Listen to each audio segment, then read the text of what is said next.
نہ جسم ہے، صرف منہ ہی منہ ہے۔ اے بندہ خدا، تم اپنے ذہن میں یہ بات بٹھا لو کہ وہ صرف دوزخ کی آگ ہے۔ دوزخ کی آگ ہر چیز کو کھا جاتی ہے۔ دوزخ کی آگ کافروں اور مشرکوں کو اس طرح کھائے گی جیسے کوئی صدیوں سے بھوکا جانور ہو۔ اس دوزخ کی آگ سے بچنے کے لیے لوگ رو رو کے تڑپ تڑپ کے موت کی دعا مانگیں گے، لیکن ان کا ٹھکانہ جہنم ہی ہوگا۔ اب تمہارا دوسرا سوال تھا وہ کون سی چیز ہے جو ہر وقت چلتی ہی رہتی ہے؟ وہ چیز پانی ہے۔ اللہ تعالیٰ نے تمہارے لیے پانی کو منتخب کیا۔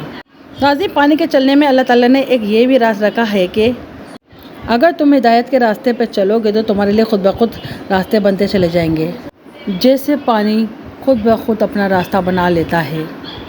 جس طرح انسان دنیا میں نا امیدوار اور پریشان رہتا ہے، اللہ کے راستے پر چلنے سے خود بخود منزلیں آسان ہو جاتی ہیں۔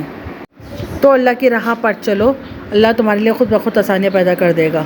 تمہارا تیسرا سوال یہ ہے کہ وہ کون سا درخت ہے جو بہت جلد اگایا گیا تھا؟ تیسرے سوال کا جواب یہ ہے کہ اللہ تعالیٰ نے اپنے نبی حضرت یونس علیہ السلام کے لیے ایک دم زمین سے اگایا تھا۔ 40 دن تک مچھلی کے پیٹ میں رہنے کی وجہ سے آپ کا سارا گوشت نکل چکا تھا اور جسم گلنے کی وجہ سے آپ رو رو کے اللہ تعالیٰ سے صحت یابی کی دعا مانگنے لگے۔ اللہ تعالیٰ نے حضرت محمد مصطفیٰ صلی اللہ علیہ وآلہ وسلم کے صدقے فوراً آپ کی دعا قبول کی اور زمین کو حکم دیا، اے زمین، میرے نبی حضرت یونس علیہ السلام کے لیے ایک سایہ دار اور پھلدار درخت اگاؤ۔ اللہ کے حکم سے ایک ہی لمحے میں سایہ دار اور پھلدار درخت زمین سے نکل آیا۔ اس درخت کے پھل کو کھا کے حضرت یونس علیہ السلام دوبارہ صحت یاب ہوئے۔ بس یہ وہی درخت ہے کہ جو ایک لمحے میں بغیر پانی سے زمین سے پیدا ہوا۔ اب تمہارا اگلا سوال ہے کہ لوگ جنت میں کھائیں گے پیئیں گے لیکن ان کو حاجت پیش نہیں آئے گی۔ تم کہتے ہو یہ ناممکن ہے۔ اے ابن آدم، اس کی مثال دنیا ہی میں موجود ہے۔ جیسے ایک بچہ 9 ماہ تک اپنے ماں کے پیٹ میں خوراک کی نالی سے کھاتا اور پیتا ہے۔ 9 ماہ تک ماں کے پیٹ میں کھانے پینے کے باوجود وہ پخانہ اور پیشاب نہیں کرتا۔ اسی طرح اللہ چاہے کہ جنت میں اس کے لوگ کھائیں پیئیں اور ان کو رفع حاجت پیش نہ آئے تو ایسے ہی ہوگا۔ بے شک اللہ ہر چیز پر قادر ہے۔